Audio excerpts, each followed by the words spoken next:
What's up guys, Coop here, and today we are going to be doing a beast guide on how to exactly build him and optimize him for your best potential, especially with doing the harder modes like tactician mode and honor mode.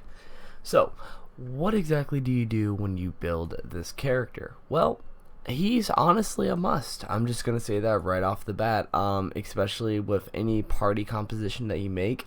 He is definitely required. He is just really good at CCing. He is the CC king. So let's actually dive in and let me show you why. Well, in addition to getting the dwarven sort of default ability of petrifying touch, which basically does 4 to 5 earth damage, which can incapacitate someone for 1 turn, he has his unique special of blinding squall. So Blinding Squall, what it does is it does 8 to 9 air damage, and it also blinds sort of the targets in a area. And in general, these two abilities are really good together because it gives you 2 different abilities that can basically crowd control somebody to not, be able to do anything for a turn, which is really nice. So, what type of class do you build with him? Well, I built him as a battle mage. I found that one to be the best. They did recently change sturdy. So dwarves are not exactly all fighter types.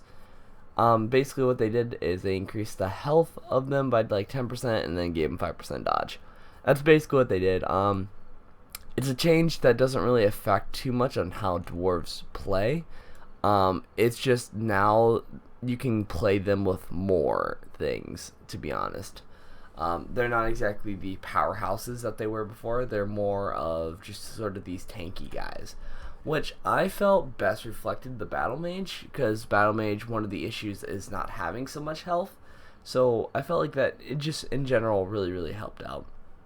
And of course they still have dwarven gill, which just gives them 1 to sneaking. So making beast a really good just in general rogue-based character or fighter-based character. Not so much a pure mage. I would not build him as a pure mage at all.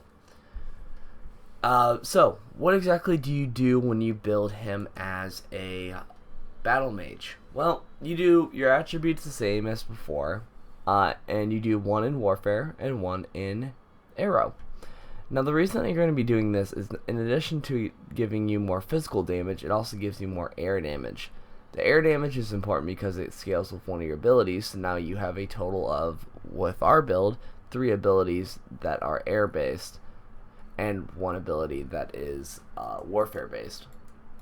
So I found that one really well, and here's sort of the build that I went with. I did Shocking Touch because Shocking Touch is another crowd control based ability that is able to shock them for 2 turns, and it does 7 to 8 air damage. And then I did Battle Stomp. Now, Battle Stomp and Battering Ram are both really good. I prefer Battle Stomp though, because Battle Stomp smashes a area and hits up to multiple targets. So it does 30 to 39 physical damage, and it basically has a chance to knock them down. So that gives you another crowd-based control ability to give you even more ways to crowd control your battlefield. Now the last one is Blinding Radiance. This is another crowd control based ability which does 6 to 7 air damage, but it also gives the status to your enemies of them being blind.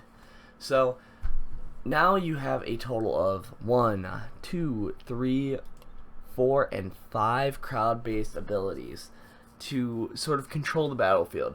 I find Beast is really well at this role because in general you just have so many options.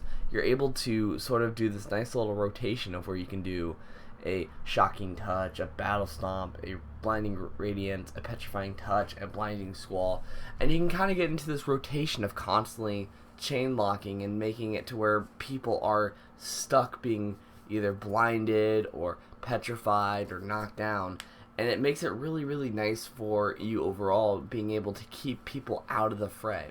So what type of talent do you get with this guy? Well, Comeback Kid. Now you might be saying, why Comeback Kid? So in general, Far Out Man's not a bad one as well, but Comeback Kid, it just in general makes the most sense, because it is one of the ways to help out, especially as a battle mage. Battle mages die really easily, so having a Comeback Kid is not a bad one because it restores you back to 20% life. And in addition to him being a dwarf and already getting 10% more vitality, you have a crap ton of health, which in general really helps you, which basically could take a few more hits and be okay even after this Comeback Kid sort of has been triggered. So Comeback Kid is just in general a really good one to have. Anyways, though, I thank you guys for watching. In the comments below, tell me what you guys think. Some different build possibilities. I mean, it is Divinity. There is multiple different builds that work, especially with your guys' character. But this is sort of the build that I did that I think is the best one. I'm still testing it out, but in general, I'm actually finding it the best build ever, especially with my team comp, especially with how far I've been getting with him. He's just really good at crowd control, and abusing sort of that and making him into a niche role is not a bad idea. But in the comments below, tell me what you guys think. Like, comment, subscribe, and I'll see you guys next time.